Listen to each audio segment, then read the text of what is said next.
Victoria waterfall.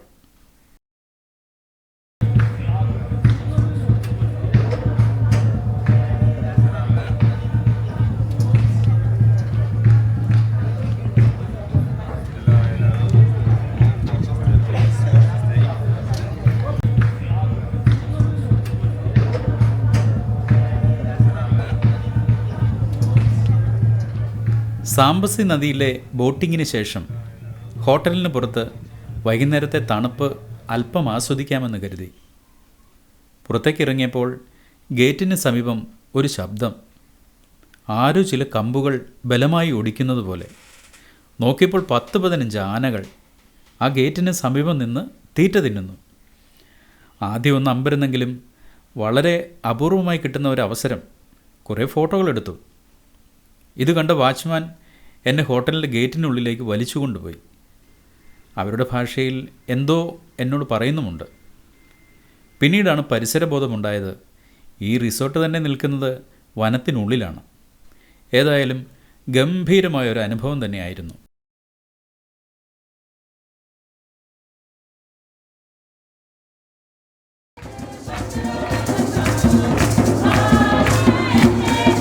പിറ്റേ ദിവസം രാവിലെ തന്നെ വിക്ടോറിയ വെള്ളച്ചാട്ടം കാണുവാനായി ഹോട്ടലിൻ്റെ മുമ്പിലെത്തി. ഞങ്ങൾ താമസിക്കുന്ന റിസോർട്ടിൽ ഏതോ വലിയ കോൺഫറൻസ് നടക്കുന്നുണ്ട്. ആകെ ഒരു ബഹളം.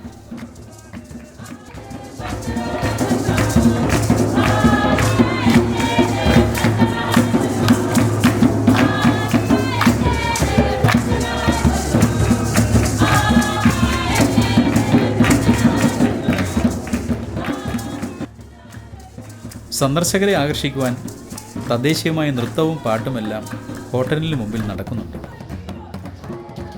ചില സംഭാവനകൾ എന്തെങ്കിലും കിട്ടുമെന്ന് പ്രതീക്ഷിച്ചായിരിക്കും. എന്തായാലും നല്ല ചടുലമായ നൃത്തവും പാട്ടും.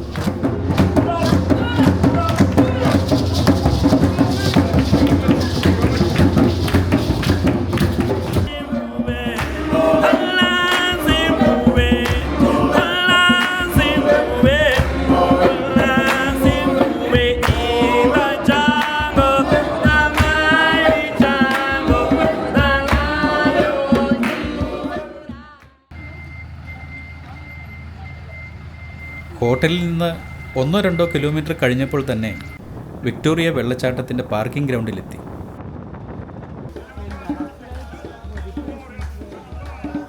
അവിടെയും വിദേശികളെ കാത്ത് ധാരാളം സുവനീർ ഷോപ്പുകളുണ്ട്.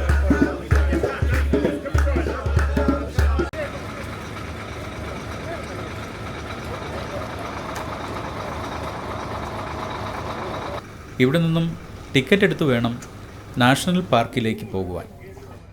ഇതിനുള്ളിലാണ് വെള്ളച്ചാട്ടം. ടിക്കറ്റുമൊക്കെ എടുത്ത് വനത്തിലൂടെ കുറേ നടന്നപ്പോൾ ഒരു പ്രതിമ, പണ്ട് പഠിച്ചിട്ടുള്ള ഡേവിഡ് ലിവിങ്സ്റ്റണിൻ്റെ പ്രതിമ. 1855 നവംബർ 16 സ്കോട്ടിഷ് മിഷണറിയും പരിവേഷകനുമായ ഡേവിഡ് ലിവിങ്സ്റ്റൺ ഈ വെള്ളച്ചാട്ടത്തെക്കുറിച്ച് പുറം ലോകത്തെ അറിയിച്ചത്. അന്നത്തെ ബ്രിട്ടീഷ് രാജ്ഞിയായിരുന്ന വിക്ടോറിയ രാജ്ഞിയുടെ പേര് തന്നെ ഈ വെള്ളച്ചാട്ടത്തിന് നൽകുകയും ചെയ്തു. സിംബാബ്വെ ഇൻ്റർനാഷണൽ എയർപോർട്ടിൽ നിന്നും 10-16 കിലോമീറ്റർ മാത്രമാണ് ഇവിടത്തേക്കുള്ള ദൂരം. കുറേ അധികം ഹോട്ടലുകളും അവിടുത്തെ ജോലിക്കാർക്ക് താമസിക്കാനുള്ള കുറേ വീടുകളും ഒഴിച്ചാൽ ഒരു പട്ടണമെന്ന് പറയാനായി ഒന്നുമില്ല. അങ്ങനെയുള്ള ഒരു സ്ഥലത്താണ് ഒരു ഇൻ്റർനാഷണൽ എയർപോർട്ട് എന്നത് ഓർക്കുക. അത്രമാത്രം ടൂറിസ്റ്റുകൾ ഈ വെള്ളച്ചാട്ടം കാണാൻ ഇവിടെ വന്നു പോകുന്നുണ്ട്. ഇവിടെയാണ് നമ്മൾ ആദ്യം എത്തുന്നത്. ഈ പരന്നൊഴുകുന്ന ഭാഗത്തിൻ്റെ പേരാണ് ഡെവിൾസ് കാട്രായ്. ഈ കാഴ്ചകളൊക്കെ ഏത് ഭാഷയിൽ വർണ്ണിക്കും? അത്രയ്ക്ക് ഭീകരവും ഭയാനകവുമാണ്. ഗംഭീരമായ ഒരു അനുഭവം തന്നെ. ഇങ്ങനെ 24ഓളം വ്യൂ പോയിൻ്റുകളുണ്ട്. 1.5 കിലോമീറ്റർ വീതിയിലാണ് വെള്ളം ഇങ്ങനെ പരന്നൊഴുകി അഗാധമായ ഗർത്തത്തിലേക്ക് പതിക്കുന്നത്. നല്ല വെള്ളമുള്ള സമയങ്ങളിൽ 1 മിനിറ്റിൽ 7 ലക്ഷം ക്യൂബിക് മീറ്റർ വെള്ളമാണ് താഴേക്കൊഴുകുന്നത്.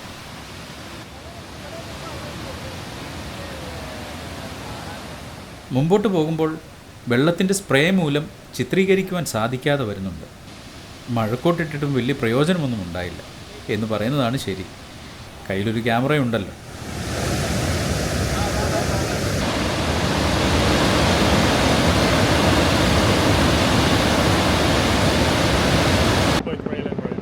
ആ കാണുന്ന വിക്ടോറിയ ബ്രിഡ്ജ് സിംബാബ്വേയെയും സാംബിയയെയും ഈ രണ്ട് രാജ്യങ്ങളെയും തമ്മിൽ ബന്ധിപ്പിക്കുന്നതാണ്. 1905 ഈ പാലത്തിൻ്റെ നിർമ്മാണം പൂർത്തീകരിച്ചത്.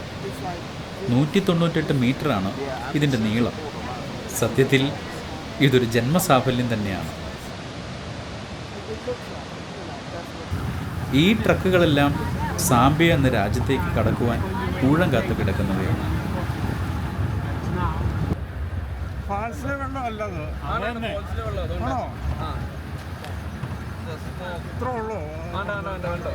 അങ്ങനെ വിക്ടോറിയ ഫാൾസ് പാലത്തിലൂടെ കടന്നുപോയപ്പോൾ ഒരിക്കൽ കൂടി ഈ മഹനീയ കാഴ്ച കാണാൻ സാധിച്ചു.